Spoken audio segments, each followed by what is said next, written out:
ભાવનગરથી મહત્વપૂર્ણ સમાચાર। ભાવનગરમાં ખાણ ખનીજ વિભાગના અધિકારીઓની રેકી કરી ખનીજ માફિયાઓને સોશિયલ મીડિયા ગ્રુપમાં લોકેશન મોકલવાના ગંભીર ગુનામાં ઘોઘા રોડ પોલીસ મથકમાં ફરિયાદ નોંધાઈ છે। 28 ઓગસ્ટના રોજ બનેલી આ ઘટનામાં આરોપીઓએ અધિકારીઓની માહિતી ખનીજ માફિયાઓને આપી રૂપિયા ઉઘરાવ્યા હતા। પુસ્તક શાસ્ત્રીના ફરિયાદના આધારે પોલીસે 3 શખ્સોની અટકાયત કરી છે।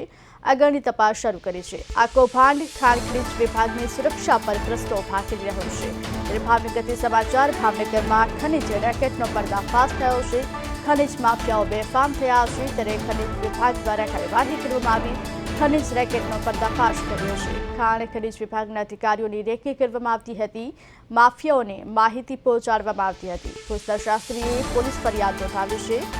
પોલીસ ફરિયાદના આધારે આગળની કાર્યવાહી હાથ ધરવામાં આવી છે। ત્યારે સોશિયલ મીડિયા ગ્રુપ દ્વારા રૂપિયા પણ ઉઘરાવવામાં આવતા હતા। સમગ્ર ઘટનામાં 3 શખ્સોની પોલીસે અટકાયત કરી છે। ત્યારે ભાવનગરમાં જો કે ખનીજ માફિયાઓ બેફામ થયા છે। સોશિયલ મીડિયા ગ્રુપ દ્વારા માહિતી પહોંચાડવામાં આવતી હતી। સમગ્ર ઘટનામાં 3 શખ્સોની અટકાયત કરવામાં આવી છે। ભાવનગરમાં ખનીજ રેકેટનો પર્દાફાશ થયો છે। ખનીજ રેકેટનો પર્દાફાશ કરી આગળની કાર્યવાહી હાથ ધરવામાં આવી છે। ભાવનગરમાં ખનીજ માફિયાઓ બેફામ થયા છે। પુસ્તક શાસ્ત્રીએ ફરિયાદ નોંધાવી સોશિયલ મીડિયા ગ્રુપ દ્વારા રૂપિયા ઉઘરાવવામાં આવતા હોવાનું પણ સામે આવ્યું છે। 3 શખ્સોની પોલીસે અટકાયત કરી છે। અટકાયત કરી આગળની કાર્યવાહી હાથ ધરવામાં આવી। ત્યારે ભાવનગરમાં ખનીજ માફિયા બેફામ થયા છે। ખનીજ રેકેટનો પર્દાફાશ કરવામાં આવ્યો છે। ખાણ અધિકારીઓની રેકી કરવામાં આવતી હતી અને માફિયાઓને જો કે માહિતી પહોંચાડવામાં આવતી હતી। સમગ્ર ઘટનાને લઈ પુસ્તક શાસ્ત્રીએ ફરિયાદ નોંધાવી છે। સોશિયલ મીડિયા ગ્રુપ દ્વારા રૂપિયા ઉઘરાવવામાં આવતું હોવાનું પણ સામે આવ્યું છે।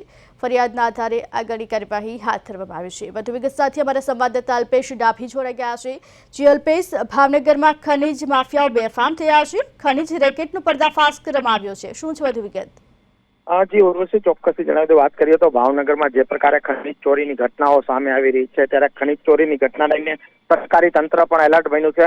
ખનીજ વિભાગ દ્વારા જે પ્રકારે કાર્યવાહી હાથ ધરવામાં આવી છે, ત્યારે ખનીજના જે અધિકારીઓ છે તેની રેકી કરતા 3 શખ્સો છે તેને પોલીસે ઝડપી લીધા છે।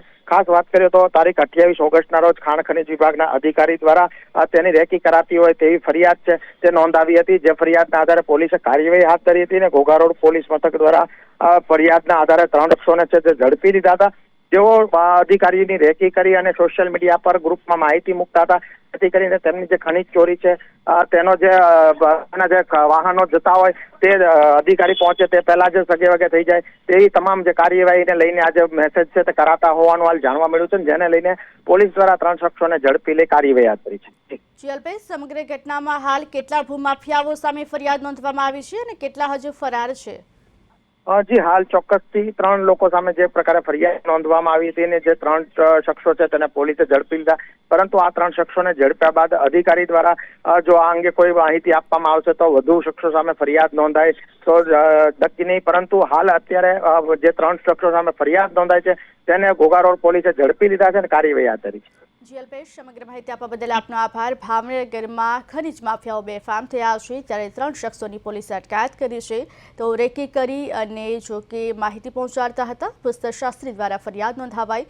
સોશિયલ મીડિયા ગ્રુપ દ્વારા રૂપિયા ઉઘરાવવામાં આવતું હોવાનું પણ સામે આવતા કાર્યવાહી કરવામાં આવી।